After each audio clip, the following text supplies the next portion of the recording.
শিলালিত এতিয়া বৰ ভাল মানুহ এজন আছিল মানে মই প্ৰায় কথা পাতোঁ তাৰ বিশেষকৈ সমস্যা জৰ্জৰ সংসাৰখন মানে তাৰ মাক ঢুকাইছে কিছুদিন আগতে ভাল US টিমৰ পৰা আহি ঘৰ পাইছেহি অলপ পিছত ঢুকাইছে এনেকুৱা ধৰণৰ ঘটনা আগমনিৰ মাকো অলপ দিনৰ আগতে ঢুকাইছে আৰু আমাৰ লগত বৰ বিশেষকৈ মোৰ পৰিয়ালৰ লগত বৰ সিহঁতৰ গোটেই পৰিয়ালটো বৰ সম্পৃক্ত আছিলে এতিয়া অলপ দিনৰ আগতে মই ফোন কৰিছোঁ সি মাদ্ৰাছত আছিলে আগমনিৰ তেতিয়া মোক কৈছে চিটুৱেশ্যনটো ভাল নহয় কিন্তু এনেকুৱা এটা চৰম কিবা এটা ল'ব বুলি ইণ্ডিকেশ্যন মই কিন্তু ফোনটো থোৱাৰ পিছত সি মোলৈ মেছেজ এটা কৰিছোঁ অলপ দুখেৰে সৈতে কিন্তু গুৱাহাটী যে পালেহি সেই খবৰটো মই পোৱা নাছিলোঁ ভাগি পৰা নাই সি মানসিকভাৱে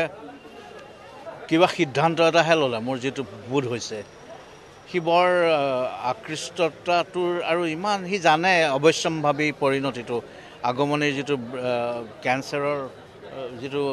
লক্ষণ সেইটো খুব বেয়া মানে বেছি সি জানে এইটো হ'বলৈ গৈ আছে বুলি আৰু সি সেইটো কাৰণে ৰেডিও আছে মাক ঢুকালে আগমনি মাক ঢুকালে বাপেক ঢুকালে কিছুদিনৰ আগতে বাপেকো আমাৰ পুলিচৰ বিভাগৰে এজন বৰ সপ্ৰতিভ বিষয়া আছিলে আৰু ইয়াৰ জীৱন বীক্ষণটো আবাৰ এই ফিলচফিক আছিলে মানুহটো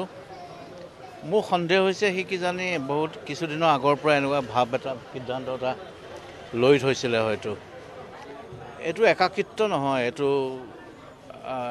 মানে তাইৰ লগত থকা দুৰ্বাৰ বাসনা এটা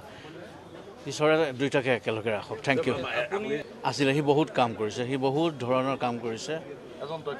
খুব দক্ষ খুব সৎ আৰু খুব সিনচিয়াৰলি মনোবৃত্তিটো তাৰ খুব পজিটিভ সকলো ক্ষেত্ৰতে আৰু আমি বৰ এজন ভাল মানুহক হেৰুৱালোঁ অসমত